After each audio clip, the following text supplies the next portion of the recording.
Cease fire కొనసాగుతోందా, కాల్పుల విరమణ పాటిస్తున్నారన్న దానిపై ఇంకా గందరగోళం కనిపిస్తూనే ఉంది. యుద్ధాన్ని ఎందుకు ఆపారు అంటూ కొన్ని భావోద్వేగ కమెంట్స్ వస్తూనే ఉన్నాయి. అయితే దీనిపైన ఇంకా గందరగోళం కొనసాగుతున్న నేపథ్యంలో ఈరోజు ఈ యుద్ధానికి సంబంధించి పాకిస్తాన్ భారత్ మధ్య ఉద్రిక్త పరిస్థితులకు సంబంధించి ఒక బిగ్ అప్డేట్ రాబోతుంది. మరికొద్ది సేపట్లో పాకిస్తాన్ ఆర్మీ అధికారులు, భారత ఆర్మీ అధికారులు సమావేశం కాబోతున్నారు. ఈ సమావేశంలో చర్చించిన తర్వాతే ఇరు దేశాల మధ్య కొనసాగుతున్న మిలిటరీ యాక్షన్కి సంబంధించి, యుద్ధానికి సంబంధించి ఒక క్లారిటీ వచ్చే అవకాశం ఉంది. సీజ్ ఫైర్కి భారత్ కొన్ని డిమాండ్స్ను కూడా పెట్టినట్టుగా తెలుస్తోంది. వాటిని అంగీకరిస్తే మాత్రమే ఈ సమావేశంలో సీజ్ ఫైర్ దిశగా నిర్ణయాన్ని తీసుకునే అవకాశం ఉంటుంది. ఇప్పటివరకు కేవలం పాజ్ బటన్ మాత్రమే ప్రెస్ చేశారు. ఇది ఎక్కడా కూడా స్టాప్ బటనో లేదంటే బ్రేక్ బటనో కాదు, జస్ట్ పాజ్ బటనే అని చెప్తున్నారు. డీజీఎంఓలు, ఇరు దేశాల డీజీఎంఓలు సమావేశం అవుతున్నారు. ఈ సమావేశంలో భారత్ పెట్టిన డిమాండ్లు ఏంటి అనేది నేను మీకు వివరిస్తున్నాను. భారత్కి ఇప్పుడే కొన్ని డిమాండ్లు ఉన్నాయి. పాకిస్తాన్కి సంబంధించి పీఓకేని స్వాధీనం చేసుకోవాలి. 1947-48 ప్రాంతంలో జరిగిన యుద్ధంలో పాకిస్తాన్ చేసిన దురాక్రమణలో మన కాశ్మీర్ భూభాగాన్ని వాళ్ళు స్వాధీనం చేసుకున్నారు. అప్పుడు దాన్ని సీజ్ ఫైర్ లైన్ అని పిలిచేవారు. 1948లో దాన్ని సీజ్ ఫైర్ లైన్గా పేర్కొన్నారు. 1971 యుద్ధం తర్వాత ఆ తర్వాత పరిణామాల్లో సిమ్లా ఒప్పందాన్ని చేసుకున్నారు. ఆ ఒప్పందంలోనే ఎల్ఓసిని అధికారికంగా గుర్తించారు. అప్పటి నుంచి పాకిస్తాన్ ఆక్రమించుకున్న కాశ్మీర్ని మనం పీఓకే అనే పిలుస్తున్నాం. ఎల్ఓసి అప్పటి నుంచే అధికారికంగా ఏర్పడింది. ఇప్పుడు ఆ పీఓకేని మనం స్వాధీనం చేసుకోవటానికి డిమాండ్స్ పెడుతున్నాం. పీఓకే అనేదే లేదు. కాశ్మీర్ ఎప్పటికీ, పూర్తి కాశ్మీర్ ఎప్పటికీ భారత్లో అంతర్భాగమని మనం చెప్తున్నాం. సో ఈ సమావేశంలో పీఓకే అవతలకే వెళ్ళిపోవాలి. అక్కడ ఎల్ఓసి ఉండొద్దు. కేవలం కాశ్మీర్ అవతల అంతర్జాతీయ సరిహద్దు మాత్రమే ఉండాలి తప్ప పాకిస్తాన్కి, భారత్కి ఎల్ఓసి అనేది ఉండకూడదని మన డిమాండ్. అంటే మన పీఓకేని మనం స్వాధీనం చేసుకోవాలి. ఇక మసూద్ అజార్ అప్పగింత. Masood Azhar most wanted terrorist, భారత్కి మోస్ట్ వాంటెడ్ టెర్రరిస్ట్. మనం మసూద్ అజార్ని అరెస్ట్ చేసాం. మసూద్ అజార్ని 1999లో మన ఫ్లైట్ని, ఇండియన్ ఎయిర్లైన్స్ ఫ్లైట్ని హైజాక్ చేసి కాందహార్ స్టోరీ నడిపించే ఆపరేషన్ కాందహార్ అని ఇప్పటికీ మనకు గుర్తుంది. ఆ ఫ్లైట్ని హైజాక్ చేసి ఒక వ్యక్తిని కూడా అందులో చంపేశారు. చంపి ముగ్గురిని విడిపించుకుని వెళ్ళిపోయారు. అందులో మౌలానా మసూద్ అజార్ ఒకడున్నాడు, అహ్మద్ ఒమర్ సయీద్ ఒకడున్నాడు, అహ్మద్ జర్గర్, ఈ ముగ్గురు ఉన్నారు. ఈ ముగ్గురిని విడిపించుకుని వెళ్ళిపోయారు. ఆ తర్వాత మౌలానా మసూద్ అజార్ పాకిస్తాన్ వెళ్ళిపోయి జైషే మహమ్మద్ సంస్థను స్థాపించి 2001లో భారత్పై, పార్లమెంటుపై దాడి చేశాడు. ఆ తర్వాత ముంబై పేలుళ్లకు పాల్పడ్డాడు. ఇలా ఎన్నో మారణ హోమాలకి పాల్పడ్డాడు. అంతకుముందు హర్కత్ ఉల్ అన్సార్ సంస్థలో పనిచేసేవాడు. భారత్ నుంచి విడుదలై కాదు, హైజాక్ చేసి దొంగతనంగా వెళ్ళిన తర్వాత జైషే మహమ్మద్ అనే సంస్థను స్థాపించాడు. మౌలానా మసూద్ అజార్తో పాటు అహ్మద్ ఒమర్ సయీద్ అండ్ ముస్తాక్ అహ్మద్ జర్గర్, వీళ్ళ ముగ్గురిని కూడా అప్పుడు విడిపించుకుని వెళ్ళిపోయారు. ఆ తర్వాత పాకిస్తాన్కు చేరుకున్న తర్వాత మౌలానా మసూద్ అజార్ జైషే మహమ్మద్ ఉగ్రవాద సంస్థను స్థాపించి భారత్పై మారణ హోమాన్ని సృష్టిస్తూనే ఉన్నాడు. మొన్న మనం ఆపరేషన్ సింధూర్ చేసినప్పుడు ఈ మౌలానా మసూద్ అజార్ ఫ్యామిలీ మెంబర్స్ 10 మందిని మన ఆర్మీ లేపేసింది. అందులో మౌలానా మసూద్ అజార్ బావమరిది కూడా ఉన్నాడు, ఇతర ఫ్యామిలీ మెంబర్స్ కూడా ఉన్నారు. ఏడుస్తూ ఒక లెటర్ను కూడా రాశాడు. నన్ను కూడా చంపేయాల్సింది, ఎందుకు బతుకున్నాను అంటూ మౌలానా మసూద్ అజార్ ఒక లెటర్ను కూడా రాశాడు. ఇప్పుడు భారత్కి మోస్ట్ వాంటెడ్ టెర్రరిస్ట్గా ఉన్న మౌలానా మసూద్ అజార్ని భారత్కు అప్పగించాలి అనే డిమాండ్ని పాకిస్తాన్ ముందు పెడతారు. 12 గంటలకు భారత్ పాకిస్తాన్ మధ్య డీజీఎంఓ స్థాయి చర్చలు జరగబోతూ ఉన్నాయి. 2 గంటల 30 నిమిషాలకు డీజీఎంఓ స్థాయి చర్చలు జరగబోతున్నాయి. ఇందులో ప్రధానంగా పాకిస్తాన్ ముందు పెట్టిన డిమాండ్లు పీఓకే, మసూద్ అజార్ అప్పగింత. పీఓకే పాకిస్తాన్ ఆధీనంలో ఉన్నప్పటి నుంచి పీఓకే నిండా ఉన్నవేంటి అంటే కేవలం ఉగ్రవాద శిబిరాలు, ఉగ్రవాదులకు శిక్షణనిచ్చే ఉగ్రవాద శిబిరాలే అక్కడ రన్ చేస్తున్నారు. పీఓకేని కేంద్రంగా చేసుకుని భారత్లోకి చొరబాట్లకు పాల్పడుతున్నారు. ఇప్పుడు పీఓకేని మనం స్వాధీనం చేసుకుంటే ఆ తర్వాత ఉగ్రవాదుల చొరబాట్లను దాదాపు కట్టడి చేసే అవకాశం ఉంటుంది. కాబట్టి మన పీఓకేని మనకు అప్పగించాలి అని డిమాండ్ చేస్తున్నాం. పీఓకేని అప్పగించాలి అని ఎప్పటి నుంచో డిమాండ్లు ఉన్నాయి. 1948లో వాళ్ళు ఆక్రమించుకున్నారు, 47-48లో. ఆ తర్వాత 65లో యుద్ధం జరిగింది, 71లో యుద్ధం జరిగింది, 1999లోనే యుద్ధం జరిగింది. కానీ ఏ యుద్ధాల్లో కూడా మనం పీఓకే స్వాధీనం దిశగా ముందుకు వెళ్ళలేదు. 1971లో అధికారికంగా పీఓకేని మనం గుర్తించాం. అంటే పీఓకేని కాదు, ఎల్ఓసీని గుర్తించాం. లైన్ ఆఫ్ కంట్రోల్ని అధికారికంగా గుర్తించాం. అప్పటి వరకు సీజ్ ఫైర్ లైన్ మాత్రమే ఉండేది.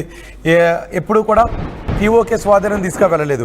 ఆ యుద్ధాలలో మనం పాకిస్తాన్ భూభాగాన్ని ఆక్రమించుకున్నాం. పాకిస్తాన్ సేనని పాకిస్తాన్ అవతల వరకు తరిమి కొట్టినా మనం వాటిని ఆక్రమించుకొని మన ఆధీనంలో పెట్టుకోవడానికి అవకాశం కలిగిన అంతర్జాతీయ సమాజాల జోక్యంతో మనం స్వాధీనం చేసుకున్నటువంటి ఆ భూభాగాలను పాకిస్తాన్కి ఎప్పటికప్పుడు ఇచ్చేస్తూ వచ్చాం. 1965లో పంజాబ్ ప్రావిన్స్ వరకు వాళ్ళని తరిమి కొట్టాం. ఆ తర్వాత మనం వెనక్కి వచ్చేసాం. 1971లో కూడా వాళ్ళని తరిమి కొట్టాం. 90,000 మంది సైనికులను మనం అదుపులోకి తీసుకున్నాం.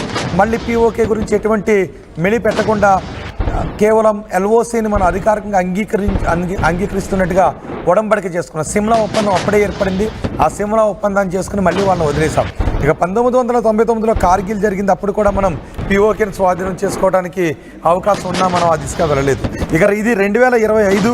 ఈ 2025లో పీఓకే మన స్వాధీనం అవుతుందా, లేదంటే ఇప్పుడు శాంతి చర్చలకు వచ్చిన పాకిస్తాన్ మరో 15-20 సంవత్సరాల తర్వాత మళ్ళీ ఇప్పటిలా తోక దాడిస్తే ఇంకో 25-30 సంవత్సరాల తర్వాత అయ్యో 2025లో మనకు అవకాశం వచ్చింది, మనం అప్పుడు స్వాధీనం చేసుకుని ఉండాల్సింది అని మనం ఇంకో 25-30 సంవత్సరాల తర్వాత అనుకునే స్టేజ్ వస్తుందా, అంటే రిగ్రెట్ ఫీల్ అవుతామా అనే చర్చ ఇప్పటి నుంచే మొదలవుతుంది.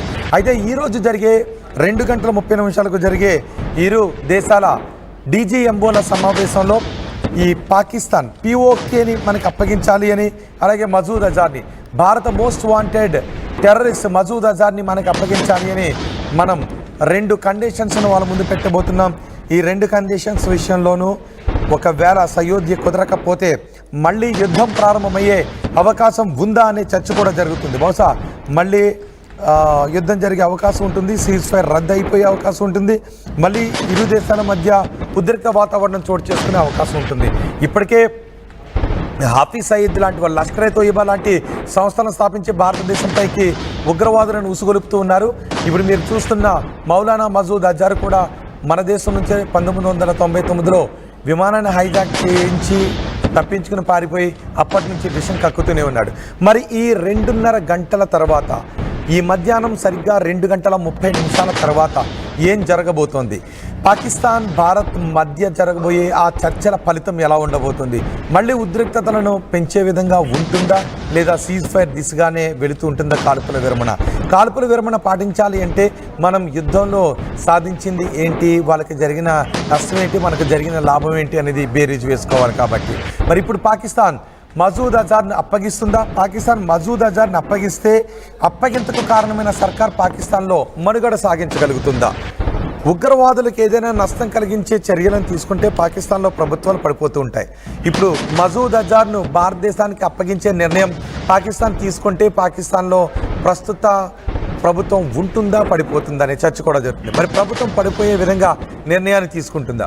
ఒకవేళ మసూద్ అజార్ను అప్పగించడానికి పాకిస్తాన్ ఒప్పుకోకపోతే మళ్ళీ యుద్ధం కొనసాగుతుందా, ఆపరేషన్ సింధూర్ కొనసాగుతుందా, ఏం జరుగుతుందనే విషయంపై సందిగ్ధత నెలకొంది. టెన్షన్, ఒక రకమైన ఉత్కంఠ వాతావరణమే కనిపిస్తుంది. మరికొద్ది సేపట్లో ఏం జరగబోతోందని మా ప్రతినిధి మధు ఉన్నారు పూర్తి సమాచారం అందించడానికి. మధు, 2:30 జరగబోయే మీటింగ్లో ఏం జరిగే అవకాశం ఉంది? మసూద్ అజార్ని భారత్కి అప్పగించడానికి పాకిస్తాన్ ఒప్పుకుంటుందా? మన పీఓకేని మనకి ఇచ్చేయడానికి పాకిస్తాన్ ఒప్పుకునే అవకాశం ఉందా? అలా జరగకపోతే ఏం జరిగే అవకాశం ఉంది? ఎగ్జాక్ట్లీగా పీఓకే తోటే ముడిపడి ఉంది. ప్రధానంగా ఆ అంశం పైన చర్చ జరుగుతూ ఉంది. దీనిపైన ఒక్కసారి గత కొంతకాలంగా ఏం జరుగుతా ఉంది, ప్రధాని నరేంద్ర మోదీగా ఆయన ప్రమాణ స్వీకారం చేపట్టిన తర్వాత, 3వసారి ప్రమాణ స్వీకారం చేపట్టిన తర్వాత పార్లమెంట్ లో జరిగిన చర్చ సందర్భంగా అఫీషియల్ ఆన్ రికార్డ్ కేంద్ర హోంశాఖ మంత్రి అమిత్ షా స్పష్టం చేశారు పార్లమెంట్ లో, ఇక నుంచి పీఓకే అనేటువంటి అంశం ఎప్పుడు ప్రస్తావనకు వచ్చినా అది భారత్ భూ అంతర్భాగం అనే గుర్తించాలి, దీనికి పదే మళ్ళీ కేంద్ర ప్రభుత్వం వివరణ ఇవ్వదు అనేటువంటిది క్లారిటీ ఇచ్చింది. కొద్ది కాలం క్రితం అమెరికాతో జరిగినటువంటి కొన్ని చర్చల్లో భాగంగా పీఓకేకి సంబంధించిన విషయంలో కూడా ఇప్పుడున్న విదేశాంగ శాఖ మంత్రి జయశంకర్ పీఓకే విషయంలో అమెరికా దౌత్యం ఇంటర్మీడియట్ అవసరం లేదు అనేటువంటి గతంలోనే క్లారిటీ ఇచ్చారు. అంటే భారత్ చాలా క్లారిటీగా ఉంది, పీఓకే విషయంలో భారత్ వైఖరి మొదటి నుంచి ఏముందో దానికే కట్టుబడి ఉంది అనేటువంటిది.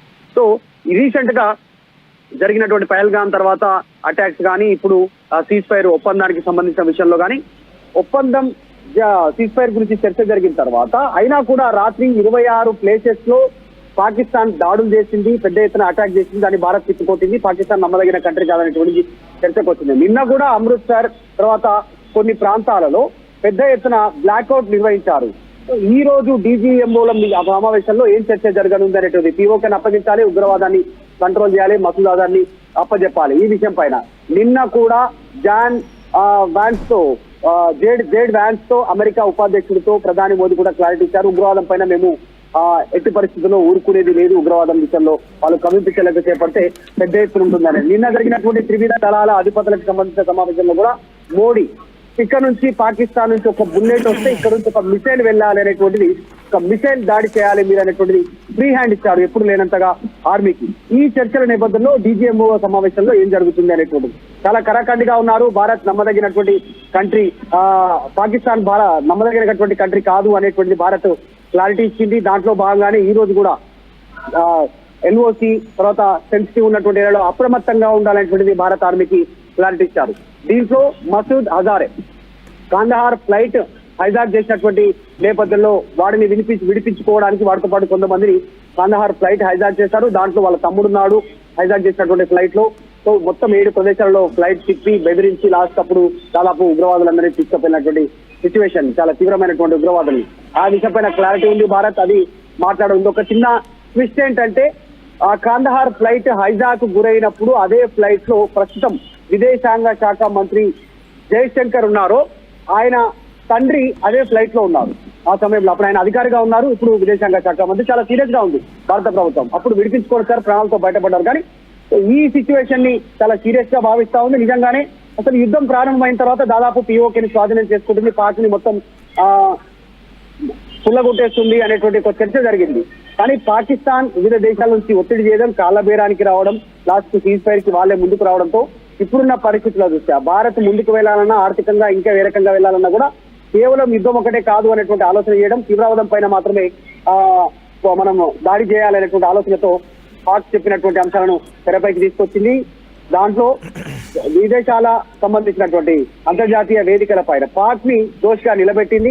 ఆల్రెడీ ఇప్పుడు చర్చల నేపథ్యంలో కూడా ఇది పూర్తి స్థాయి చర్చలు కాదు, కేవలం DGMO సమావేశంలో భారత్ డిమాండ్స్ పెడతా ఉంది. ఆ డిమాండ్స్ ని పాకిస్తాన్ ఒప్పుకొని తీరాల్సిందే, మొదటి నుంచి అదే డిమాండ్ పైన ఉన్నాం కాబట్టి. ఒప్పుకొని తీరకపోతే భారత్ వైఖరి ఏంటి అనేటువంటిది మధ్యాహ్నం 2:30 కానీ మధు, వాళ్ళు ఉగ్రవాదులను పెంచి పోషించుకోవడానికి, ఉగ్రవాదులను కాపాడుకోవడానికి ఎంతటి మారణ హోమానికైనా తెగించే దేశం పాకిస్తాన్. ఇప్పటికీ పాకిస్తాన్ భారతదేశంపై పిచ్చికూతలు కూస్తూనే ఉంది. మేం సీజ్ ఫైర్కి అంగీకరించలేదు అని అంటూ ఉంది. ఇప్పుడు మనకున్నటువంటి డిమాండ్స్ కూడా మసూద్ అజార్ని అప్పగించడానికి పాకిస్తాన్ అంగీకరించే అవకాశం ఉంటుందా? వాళ్ళు పెంచి పోషించుకుని ఉగ్రవాదులను భారత్కి అంగీకరిస్తుందా? ఒకవేళ అంగీకరించకపోతే ఏం జరిగే అవకాశం ఉంటుంది? ఖచ్చితంగా పాక్ వాడిని అంగీకరించేటువంటి అవకాశం లేకపోవచ్చు. ఒక కొత్త ప్రతిపాదన, గతంలో చెప్తున్నటువంటి ప్రతిపాదననే మళ్ళీ భారత్ ముందు ఉంచే అవకాశం ఉంది. మా దగ్గర లేదు, మాకు సంబంధం లేదు, ఉగ్రవాదాన్ని మేము ప్రోత్సహించట్లేదు అనేటువంటి అంశాన్ని తెరపైకి తెచ్చే అవకాశం ఉంది. కానీ ఈ సిచ్యువేషన్ ని ప్రస్తుతం ప్రపంచం నమ్మే పరిస్థితి లేదు. మొన్ననే మసూద్ అజర్ లేఖ రాశారు, వాడు మా కుటుంబ సభ్యులతో జరిపారు, ప్రతీకారం తీసుకుంటామనేటువంటి స్టేట్మెంట్ చేశారు. సో వాళ్ళ కుటుంబ సభ్యులు చర్చించి పాకిస్తాన్ గడ్డపైనే భారత్ అటాక్ చేసింది, ఆ ఉగ్రవాద క్యాంప్ పైనే, అక్కడే చచ్చిపోయారు. కాబట్టి పక్కా సమాచారం. గతంలో జరిగినటువంటి కొన్ని సంఘటనలు చూసుకుంటే పాకిస్తాన్ మాజీ ప్రధాని బెనజీర్ భుట్టోని చంపింది అక్కడే, తర్వాత ఉగ్రవాదులే. తర్వాత ఒసామా బిన్ లాడెన్, అమెరికా పైన ట్విన్ టవర్స్ పైన దాడికి సూత్రధారి అయినటువంటి ఒసామా బిన్ లాడెన్ అబోటాబాద్ లో మట్టుబెట్టింది అమెరికా, పాకిస్తాన్ లోనే, పాకిస్తాన్ గడ్డపైనే. సో ఆసియం దావుద్ ఇబ్రాహిం అక్కడే ఉన్నారు, మసూద్ అజర్ అక్కడే, హఫీజ్ సయ్యద్ అక్కడే. సో లష్కర్-e-తోయిబా ఇలాంటి ఉగ్రవాద సంస్థలన్నీ వేదిక అయింది పాకిస్తాన్.